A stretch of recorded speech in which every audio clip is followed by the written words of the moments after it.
If you want to learn more about the topics of today's episode, visit the podcast website at naturesecretservice.com. Thanks for listening.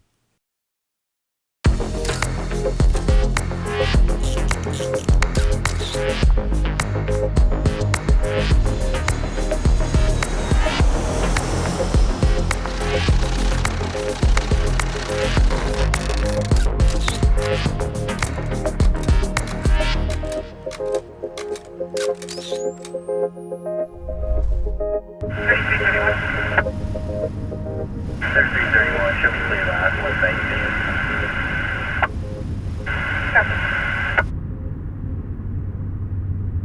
Sircom 8200 on Tori. 8200. 8200 as 729.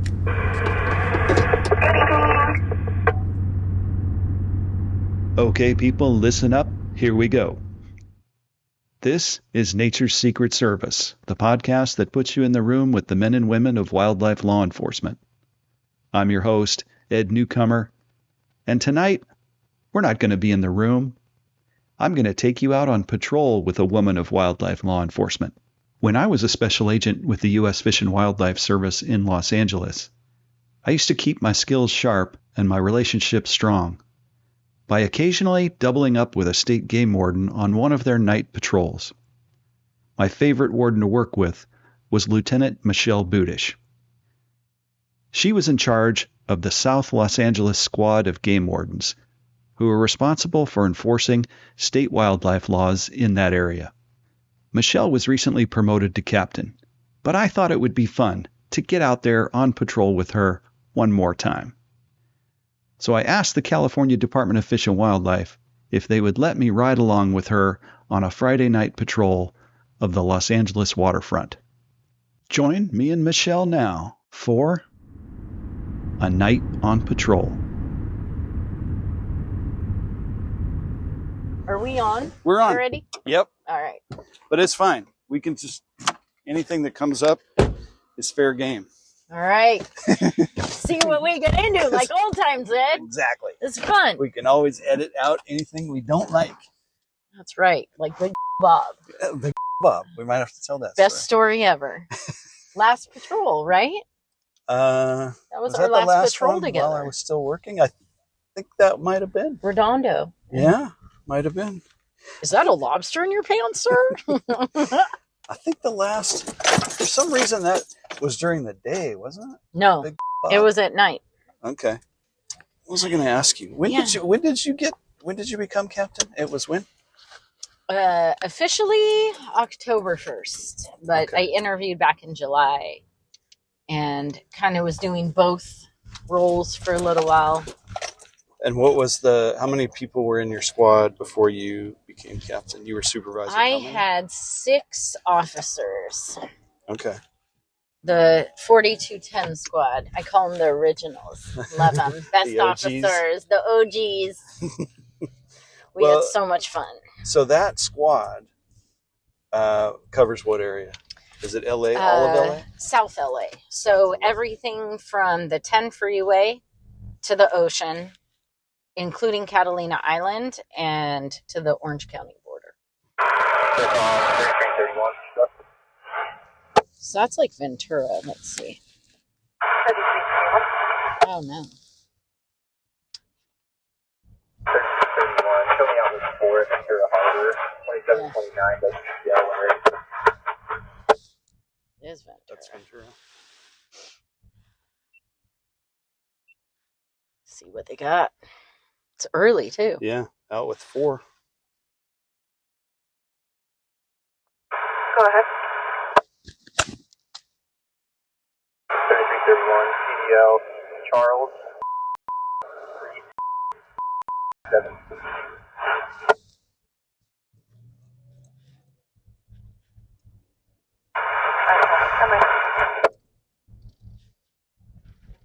So we'll go check out the south side of the harbor, see if anyone's around there, and maybe drive through the launch ramp and then go to the north side if we don't see anyone. Okay, that sounds good. And mostly those people are doing fishing for what? Yeah, right now is lobster season. Okay. Even from the So- docks? Yeah. I mean, they'll be out there with hoop nets or just fishing, but the launch ramp here will have boats at launch. And so you never know.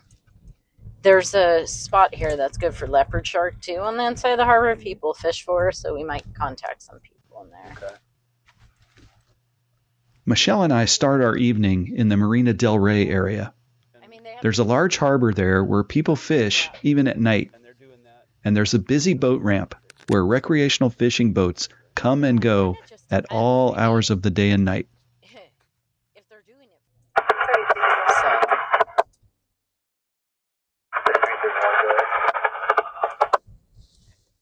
Subject west of Harp is clear 2927 is valid out of Sumi Valley.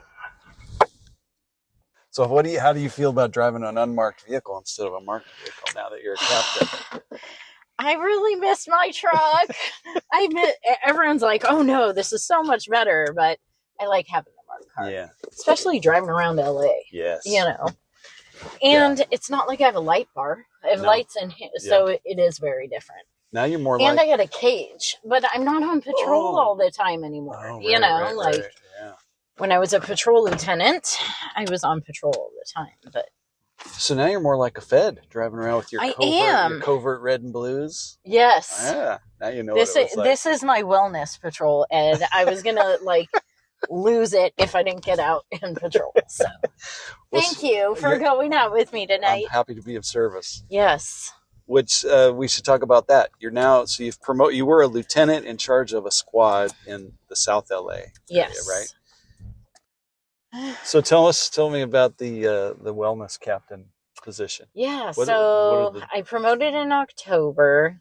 Interviewed for this captain position. So I work for headquarters now, and it's wellness, risk, and policy. So the wellness part is peer support and kind of, I guess, expanding Okay. our wellness. It's pretty new. I'm only the second statewide captain for wellness for our department. So it just started a few years back. And in charge of different special projects, hoping, through surveys our department's done with Post and different kind of research that they've done, to whether it's working on recruitment, retention, getting paid, maybe workouts like you guys have, the feds have, Feds which have would be paid really workout good. time. Just different aspects of wellness to help our officers. Okay. It's become, even in all law enforcement, a much bigger thing. So we have a peer support team, but also working on expanding that. We just recently, in the last couple weeks, started a peer committee. So kind of like how a phone tree would work. If there's an officer involved shooting, line of duty deaths, ways we respond. And we have to go through a training and certification for the peer support. So everyone's vetted. So when we talk about wellness, we're talking about not only just keeping physically fit, but also mentally well. Yeah. Or even, wellness could be financial. Oh. Wellness is a lot, Right. know. Okay. Physical, mental, family dynamics, work-life balance, So, and then the other side is policy. So making sure, I'm going to get out of the way from these people. All our policies are up to date with Lexapol. And when there's different state and federal legislative changes, that I'm in charge of it. The team that I have working for me, which right now is only 2, it's supposed to be 4. So we're all kind of pulling together, but making sure our policy's up to date. So it protects our officers and the department. So as laws change, your policies adjust with it. So as part of, you're kind of a watchdog for that, and then make sure the policies get updated. Yeah. Got it. And then special projects or duties as assigned, whatever that ends up being. So. Yeah, you got to be careful with that one, Michele, because if you have always been what I would call a go-to person. So if you're a game warden or a lieutenant, that if on the Fed side, if we needed help with something, you were a go-to person. You'd get it done. Yeah. And whenever special projects are attached to a go-to I know. person, that's a dangerous situation. Ruh-roh. Yeah. You're about to get busy. Uh-oh. I'm already busy. I don't know how I can be busier. Going back to the wellness thing, you mentioned POST, and I know most of my listeners will know what that is, but explain POST. So POST is Peace Officer Standards and Training. So police officers or peace officers in the state of California go through, certain training and standards. It's standardized for all police officers under the Penal Code 830. Mm-hmm. And there's different sections like 0.1, 0.2, but POST requires, there's laws that, POST works under, and they require certain mandates, whether it's like officers have to have certain quarterly training or the academy, like whether it's us, CHP, LAPD, it doesn't matter. Everyone has to meet those certain standards for the academy instruction. Right. So part of the wellness we have, it's called LD14. It means learning domain. So POST has certain learning domains. When any police officer goes to an academy, they have to learn certain things, whether it's, burglary, suspicious persons, domestic violence, all these different learning domains.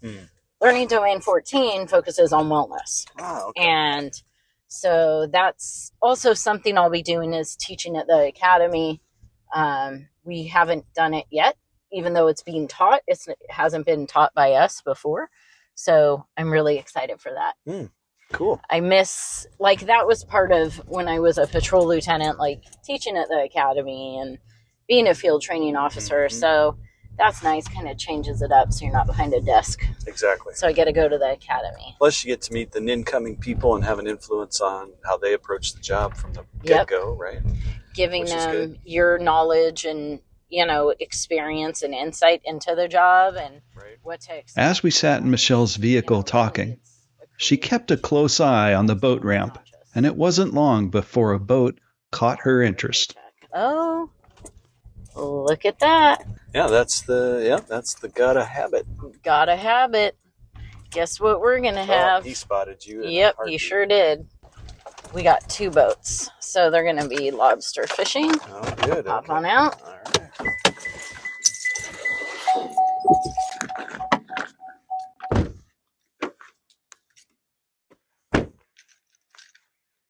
Hi. Good, how are you? On the job, Michelle has a friendly and easygoing demeanor, but woe be anybody who underestimates her. She is a tough, formidable, and professional game warden, with her long, jet black hair pulled back in a tight bun.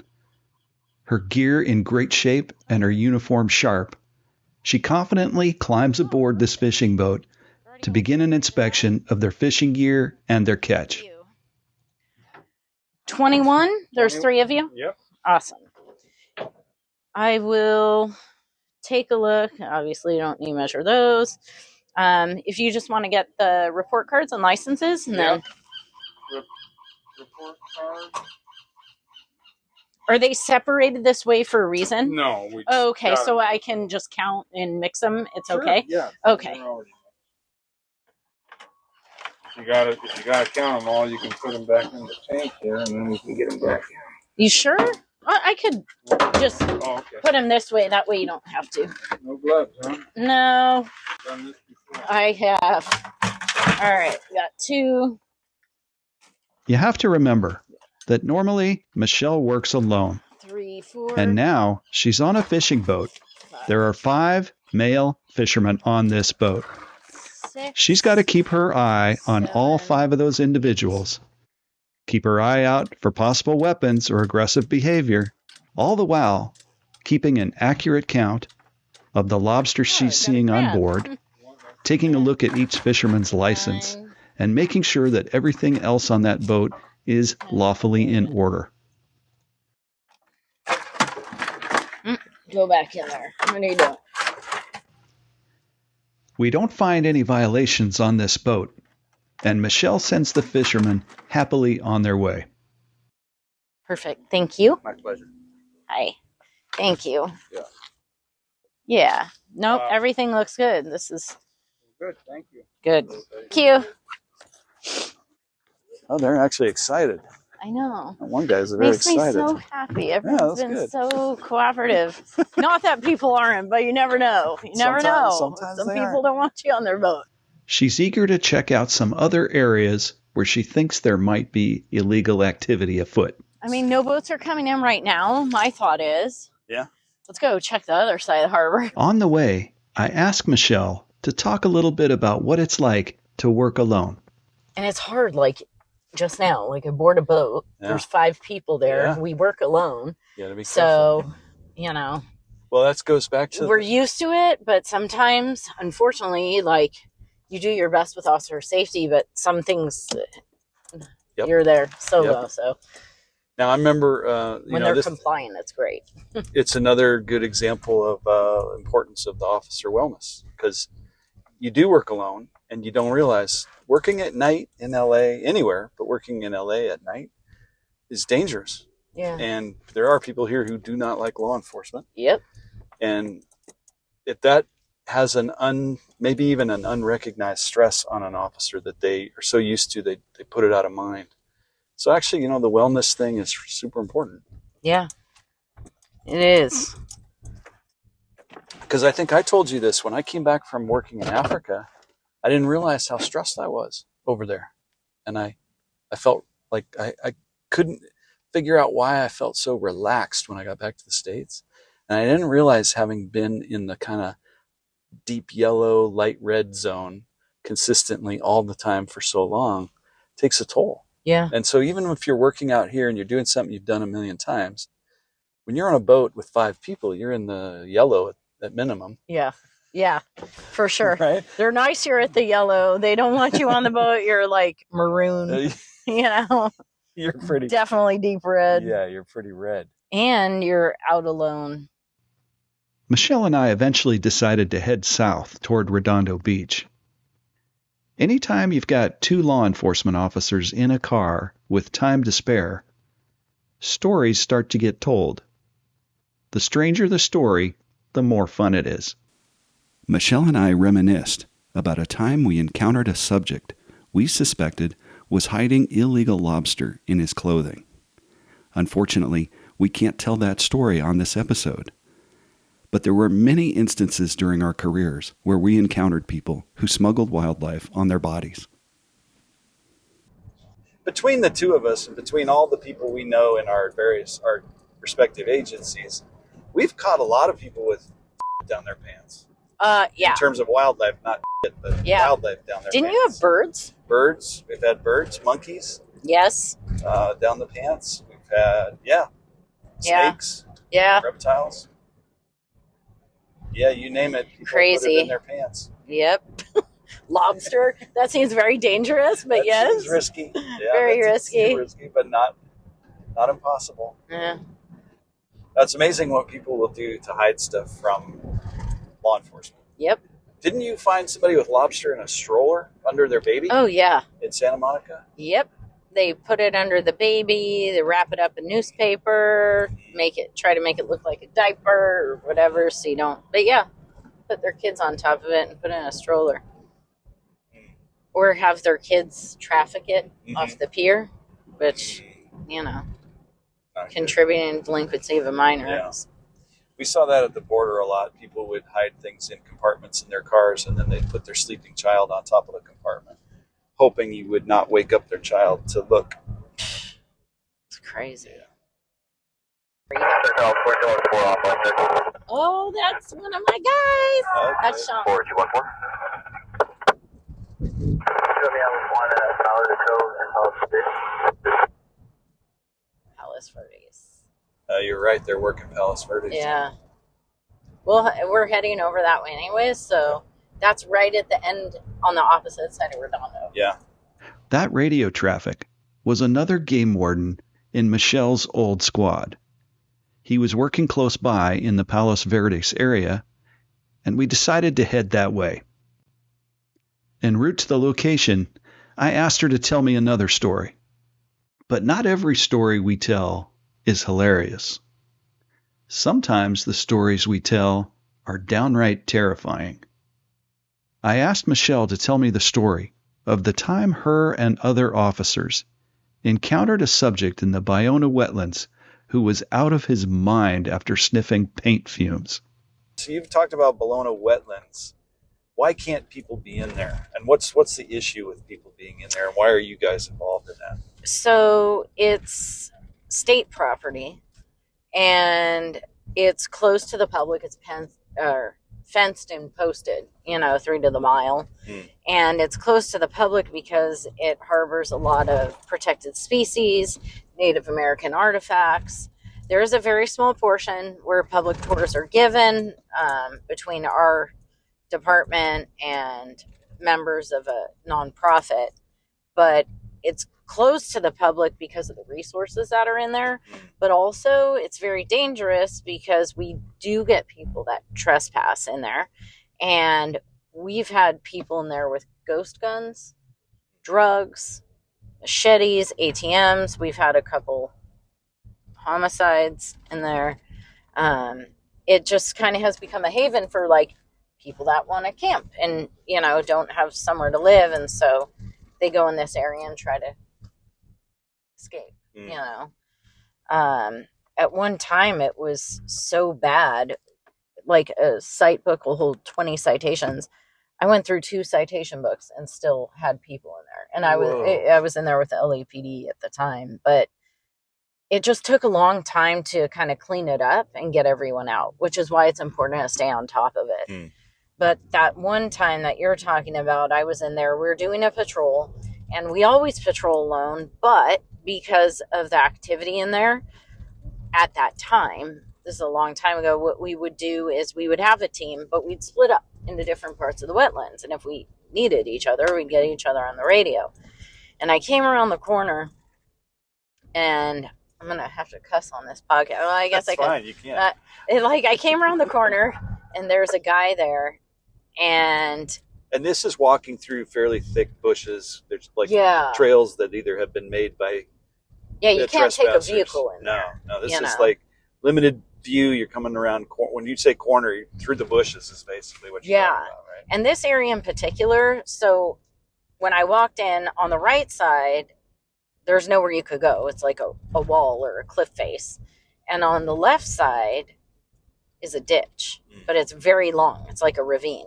And so I'm coming down the trail, through this area, and I come across this guy, and he's sitting on the ground, and he has a white t-shirt cut in half and blue jeans, and his whole face is silver because he had spray paint, so he was huffing spray paint. And I identified myself, said who I was, state peace officer, and that the property he was on belonged to the state of California, and he was trespassing, and he needed to leave. And he looked at me and just was cussing, telling me "F you," and he kept calling me Mendez. And I was like, not Mendez. I don't know who Mendez is. And thinking to myself, and I was like, well, sir, you do need to leave. And he looked at me and he said to me, if you know what's good for you, you'll leave. Oh, boy. And I was like, oh, this ain't going to be good. I'm going to get in a fight if I, try to execute my duties as a peace officer and ask him to leave or forcibly make him leave. So I decided to back out and call for backup. And I'm just going to pull over here. I had called over the radio, and 2 officers showed up. And before we went back in, I told them, hey, there's only 2 ways we go in here. We go in stacked, because the ravine on the side, we couldn't go side by side necessarily or really split up much. Or we could come one from the front and one from the rear, and then we could contact him. And I said, we're going to have crossfire. If we do get in a use of force or shooting, because if we come in from opposite sides. So I told him the area, we discussed all the tactics, and we go back in. We decide we're coming in from opposite ends. 1 officer from the rear, and then 2 of us from the front. And so I told the other officer I was with, maybe he doesn't like women. Your guy, talk to this person. I'm not going to say anything. You go in and make contact. And we go in, and he's sitting on the ground, and he has a screwdriver in his hand, and he's like rocking back and forth, and the officer contacts him, and he's same thing, kind of talking, but then cussing, but then compliant, non-compliant, and literally when they say everything goes in slow motion, that's exactly what I visually saw. It was everything in slow motion. And we got him to put down the screwdriver, and then he picked up this pair of pants on the ground and started swinging it towards us, but like how you would hold a baseball bat and swing at someone. And as this pair of pants is coming around towards me and I see everything in slow motion, I see what looked like the butt of a gun or some kind of metal object, and the pants were rigid. So I knew there was something heavy or large inside. And I wanted to draw my gun, but I saw the other officer on the other side of him. So I drew my taser, but the male officer, who was kind of in front but off to my left, was at a different angle, had his gun at low ready. The officer came up from behind him. At the time we could do karate, tried to come up and grab him from behind, do karate, and the guy was fighting. And then I tased him as we were all on the ground. And yeah, that was crazy. That was the first time I tased someone. And we had just got our tasers, I think, like you're right. And I got tased, so I know how bad that hurts. And yeah, he complied. And then after the 5 seconds, expire, you can either re-engage by, pulling the trigger and tasing him again, or, stop. Right. And he was fighting the officer, and I told him, if you don't stop, you're going to get tased again. He stopped. Long story short, we end up going to the hospital. Every time he saw me, he'd go ballistic. Really? Yeah, like completely ape. I've been watching him with a helicopter. Whoa. I'm trying to kill him, all this stuff. And it was a late night.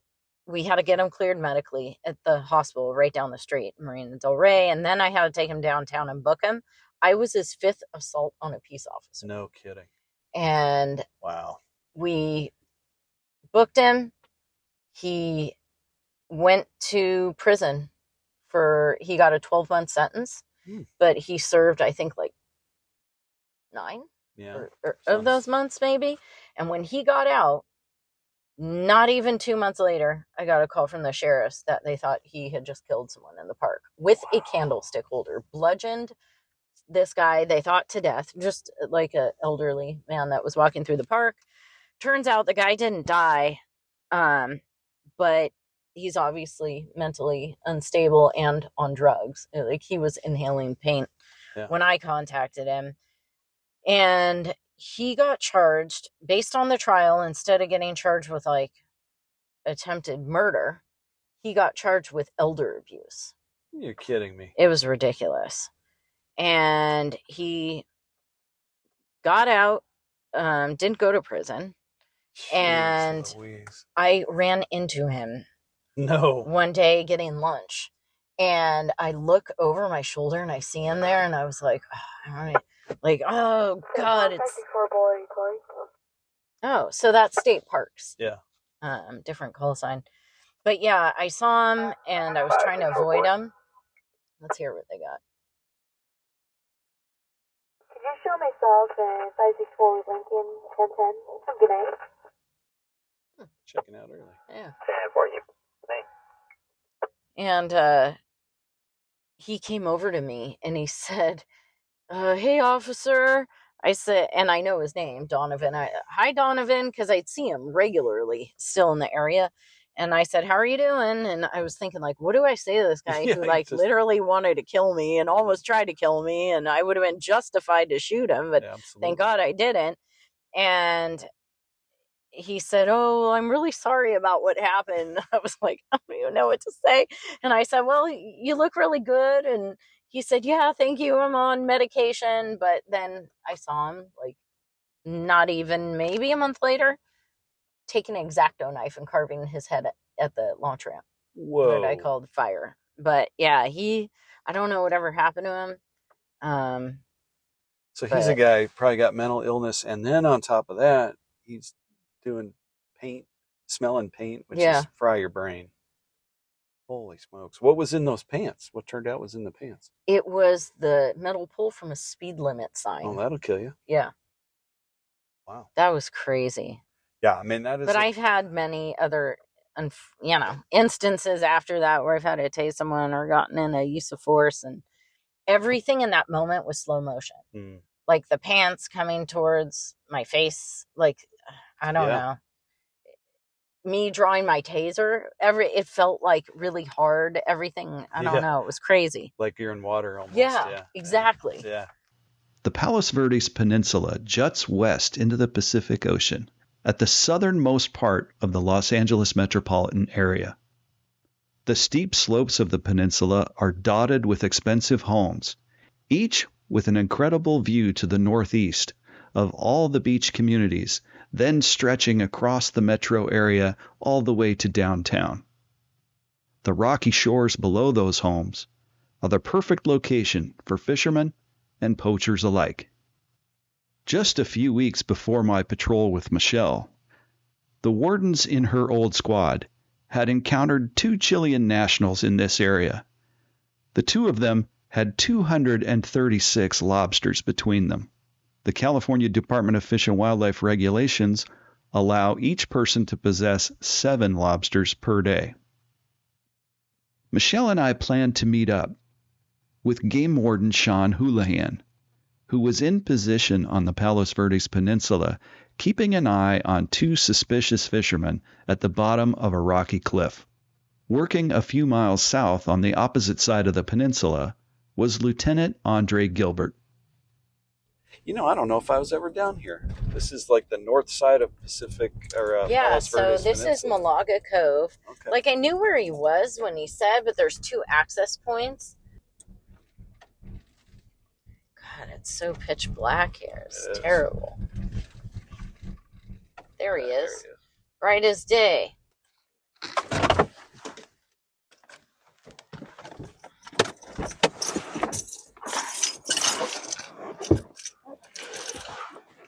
Hey.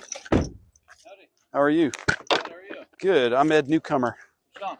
Nice to meet you, Sean. You as well. I'm retired U.S. Fish and Wildlife Special Okay. Agent. I think you met him at our Christmas party at the Fed. Yeah, last year. How are you? Good, how are you? Good.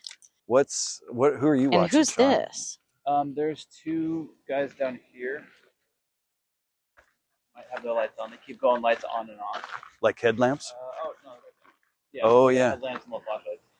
That's one of them. I know there's 2 down there. Oh, yeah. And Nice. when Andre told me there was a couple guys snagging over here, I asked if they had a red truck. He's like, yeah, red Tacoma. Give me the plate. I'm like, Did you sounds very find you familiar. found it?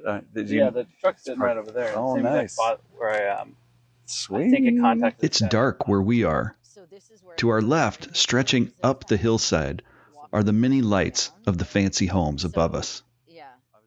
Down to our right and directly in front of us is a steep, dark, black slope leading all the way down to the ocean. There are no lights down there, but periodically I can see the flicker of a flashlight.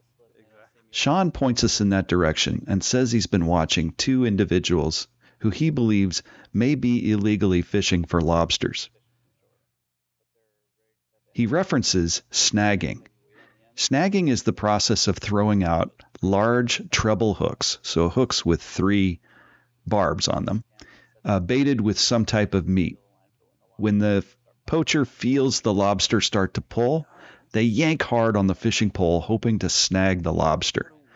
That's an illegal method of taking lobster in the state of California. It's very, very easy to figure out what they're doing. Yeah. They you got the rod. They look behind them. They wind up. And They give it a hard yank. give a hard fishing pole, a hard yank, and they start reeling in really fast. Interesting. Yeah, he's rigging up his gear. Looks like he has a sinker. Some lead weights. Did the other guy come up to him? The other guy's on the shore, but his light's off right now. From where that guy is, it's like 11 o'clock. Oh, yeah, I see him. We watch the two subjects on the beach for about an hour. We can see that they're still fishing. It strikes me as suspicious that they very seldom use their lights. It's only occasionally that they'll turn on a flashlight for a few seconds just to see what they're doing. Based on my experience, it looks as if they're trying to conceal their presence on the beach. Michele decides to send a text to Lieutenant Gilbert and see if he'll come our way to join us. And she does it in typical game warden fashion. I don't know if this will work because it's pitch black. I'm going to take a selfie and we'll send it to him. Be like, hey. Okay, just hold it. 1, 2, 3. Michele. That's bright. Yeah, that was really bright. There's so much for your night vision. Yeah. Let's see how goofy we look. I couldn't even see us in the photo. My eyes were closed. Let me see. Did he squint? Nice. I think both of us are. Yeah. That's awesome. I'm going to send that to him. We continue to watch our subjects for about 10 or 15 more minutes before Lieutenant Andre Gilbert arrives to join us. Andre. Yeah. Hey, Andre, how are you? Good to see you, man. I miss Good. you. Good to see you. How have you been, man? I've been good. Yeah. Everything's good. How's Yeah. the podcast going? It's going good. We're recording right now. Yeah. So, yeah, we're doing the whole deal. Yeah, it's This is good. the originals. We're just missing Yeah. feet. I know. Yeah. I think the podcast is going good anyway. I don't know. As far as I'm concerned, it is. That's all that matters. It's growing. We got to have all this on it. People It's seem all to our like it. chisme. Yeah, exactly. You miss working with me so No. much that you want to No. walk down, contact them with me. I will. Yeah. You want You want to walk down for They're gonna- contact? If there's a violation, it's fine. Flush them out. For sure, they're using the hooks. Yeah. It's just a matter of travel what's in hooks. that white bag, Snag right? Box. There's How that many white people? bag that looked like No, it had two guys. something in it. Dudes. Yeah. they're all I'm family, pretty man. sure that red truck is the one that That's the one I with Rich. contacted with Rich and I, and then Fish lobster. they dished lobster, and then Rich contacted me again a couple weeks later and rode for no. You know I'm going to want to go if they walk down there. Yeah. I know you're tired, but we cannot end the podcast with, well, we were watching some guys and then nothing happened. Then it got too late. And Michele had to go home. Yeah.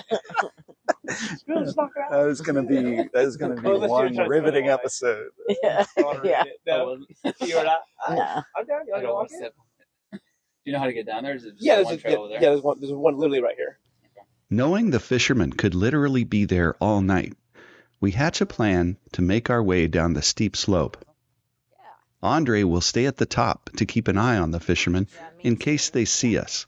Here, will you put this If in they the see car? us And then approaching, take the lock. He'll warn us, and he'll observe their behavior to see if they hide anything. Is it a crazy trail, Andre? Like steep? Oh, okay. Everyone have a flashlight? I left mine in the car. Oh no, I have my flashlight.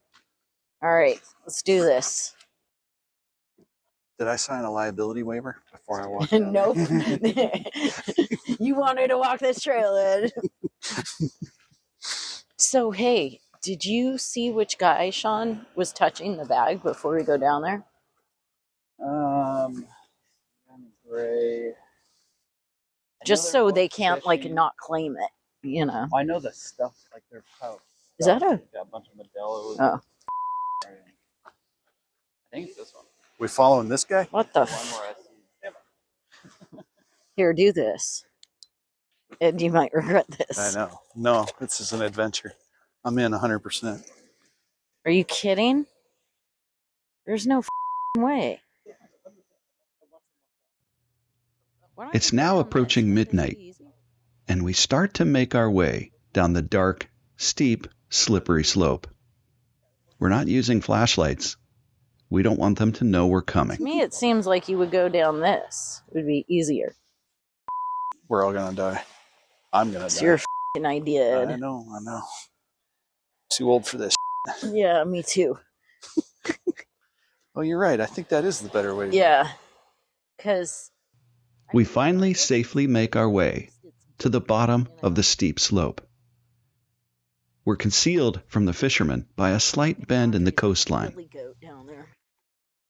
Oh, here we go. Gets better. see him? No, I can't see him at all now. We're going to wait till Andre's on top of him. For sure. Well, that's good that you can't see him, though. We could make our way down. I don't think we can go much beyond this bush, though. Oh, really? Yeah, because they almost got us with their light. It's about 100 yards between us and the fishermen. It's a lot. And the beach here consists of nothing more than slippery, jumbled, uneven rocks. They're going to see us. There's no question. So we're counting on Andre to watch our backs and make sure they don't hide anything as we approach.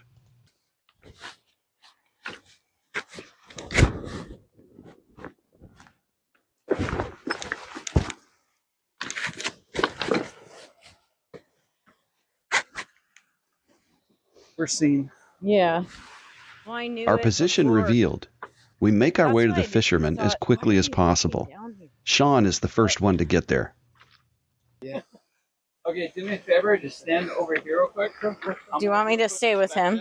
Okay. Make sure you don't have any other fish or anything. Oh, no. Oh, yeah, here, go ahead. Get a knife from you real quick. How's it going? If you could just stand over here. Any luck tonight?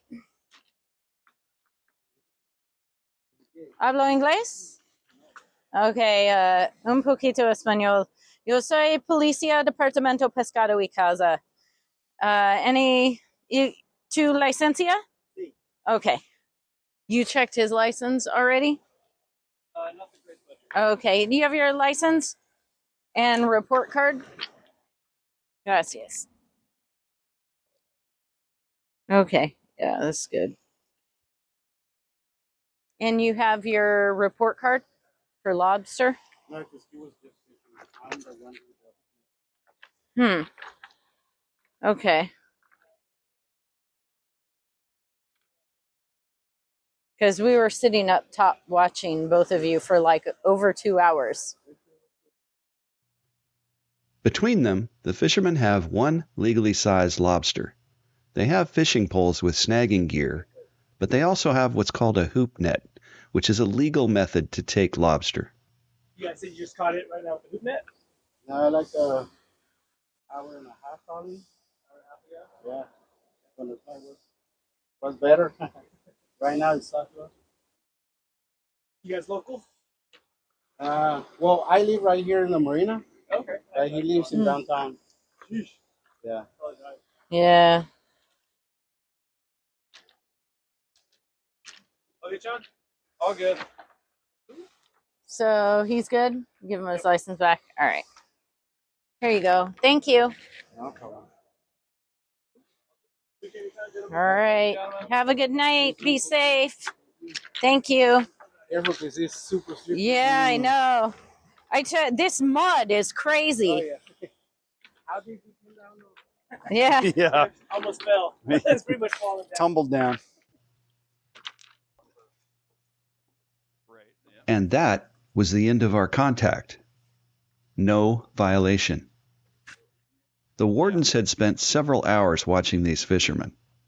They were in a spot where they'd seen people poaching for lobster in the past. So it's just about timing, really. Not every contact results in a citation or a violation.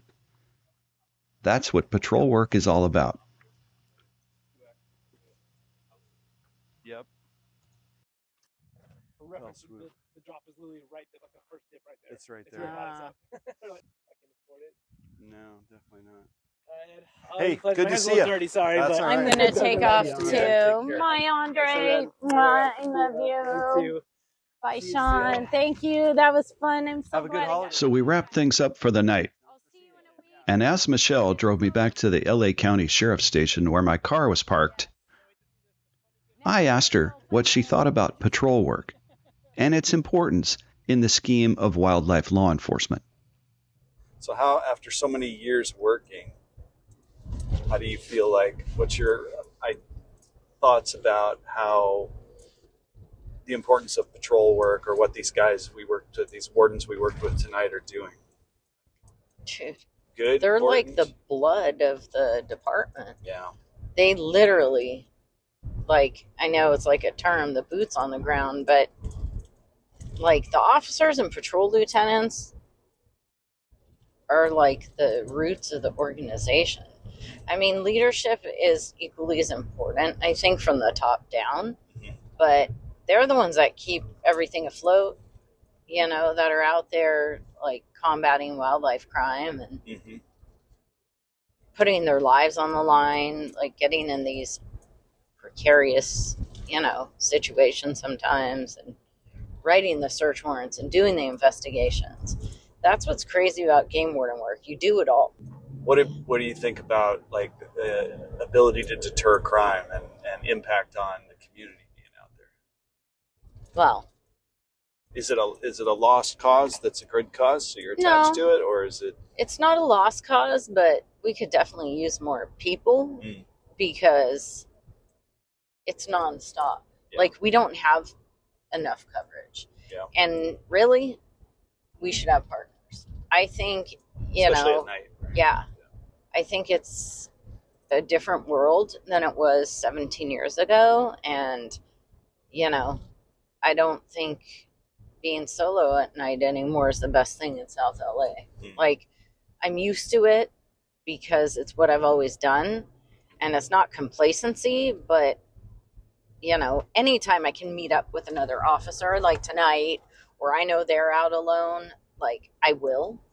But we do patrol alone. So we can't not do our job, you know, we just have to be safe as we can be. But I think we put a dent in the wildlife, poaching and crime and trafficking, but nowhere near the impact we could have with more people, you know. So that's all funding. Yeah. You know? How many sworn officers are in California for California Department of Fish and Wildlife? Like all the way up to our chief? Yeah, all of them. We maybe have 400 now. Oh, okay. That's surprising, that's though. Crazy. You're up to 400. You know, Florida has 800, almost 900. Wow. Yeah. It's wildly variant by state on how many wildlife officers they have, right? Yeah. And in California, where you have everything, you have hunting, fishing, you have commercial fishing, you have, a huge coastline. Fish businesses. Fish businesses. And we're in charge of marijuana now. Import, export, marijuana grows on public land. Yeah. Oil spills. You have a huge remit. But there's also, the balance between your deterring, your presence tonight is a deterrent, right? Yeah, definitely. You don't always have to catch people. Yep. You just have to have a patrol presence. Be present. Be out on, like you said, boots on the ground, right? Just show up. Show up. This was so much fun tonight. It was fun. I miss patrolling together. I know, I think we need wellness patrols once a quarter, Ed. You want me to be the official wellness You're going to be my official wellness mascot for the 8200 squad car. And I can be the wellness ride along. Yeah. Debriefer. Well, thank you for doing this, even though you're so tired. You're welcome. No, I totally enjoyed it. And it was so much fun. It was super fun. Yes. Thank you. You're welcome. Oh, they're calling me. You have an incoming call. Fish and Wildlife. Hey, Hey. it's all over your Circom. How are you doing? I'm fantastic. I just wanted to check in on you, see if you're still 10-8. You are amazing. I was just going to go over the radio and tell you I was going to be clear of the ride-along and I was going to be en route to HQ. So, Okay, I'll put you en route HQ. I hope your ride-along had a great time. He did. It was so much fun. So, it was awesome. All right. I'll put you en route home, and I'm heading home myself. So you have a great night. Thank you. You too. All right. Bye-bye. I want to thank the California Department of Fish and Wildlife for giving me permission to record an episode while on patrol with Captain Michele Budish. It's always a pleasure to work with your game wardens. Thanks for listening. We'll see you next time. Circom 8200 on Tory.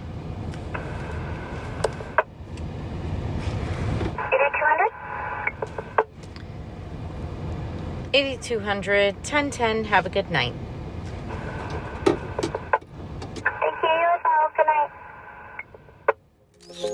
Nature's Secret Service is written and produced by me, Ed Newcomer, and is co-produced by the DHTV team here at California State University, Dominguez Hills. Follow us on social media and connect with us online at naturesecretservice.com.